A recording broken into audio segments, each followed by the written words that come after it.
i Escates, editada per l'editorial Comte d'Aure. Ens situem als anys 80, amb la Xix que entra pel delta de l'Ebre, complicant la vida dels pescadors. Dos classes socials contraposades lluiten contra la mateixa xacra, que és fugir del món de la droga.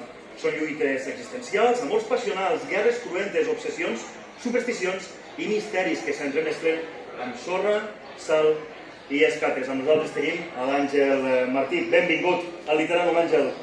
Bona tarda i gràcies per convidar-me.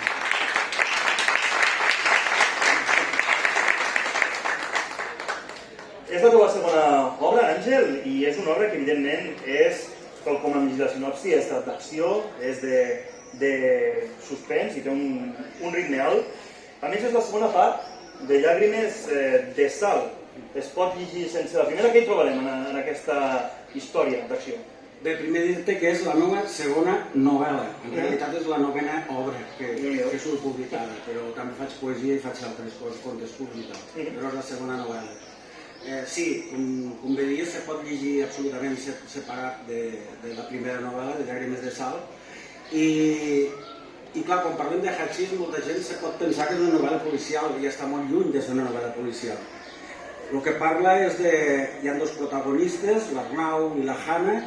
L'Arnau, que és un fill de pescadors dels anys 80, un fill de pescadors de l'Ametlla de Mar, de la Cala, del meu poble, i que treballen a l'arrossegament i per suposat en aquella època, doncs, desgraciadament, s'agafava molt de hachís arrastrant, que era el hachís que llançaven els contrabandistes quan eren perseguits per la Guàrdia Civil.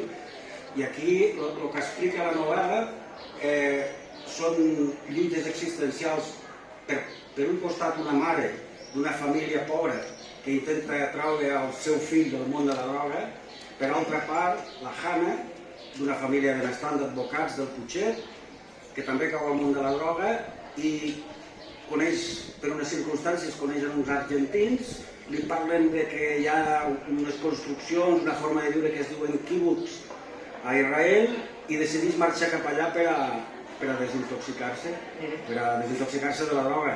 La seva experiència a Israel és una experiència d'un país en guerra, hi ha molts amors pel mig, hi ha molta passió, són històries realment dures.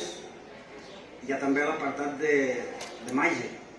Hi ha un apartat màgic que és el nexe d'unió entre els dos protagonistes, que són les olivines, que són unes pedres que diuen los guanches, és una llegenda guanche, que són les llàgrimes de la deessa Timanfaya, i diuen que tenen uns poders especials. Aquestes pedres fan aquestes pedres, i les gavines, protagonistes amb aquesta segona novel·la i protagonistes de la primera novel·la, perquè l'Arnau sempre pensa que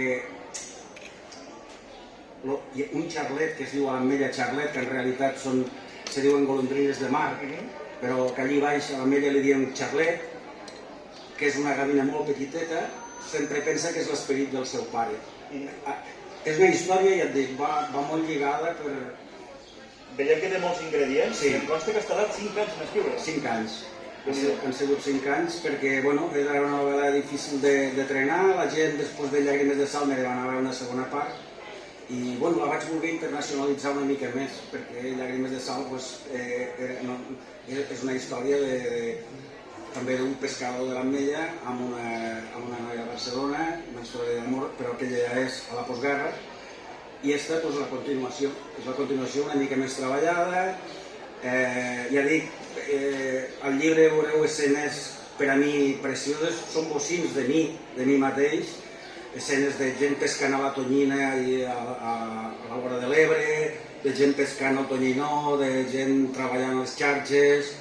I per altra banda veureu tota la part que es viu a Israel, que ara està precisament de moda, desgraciadament, no?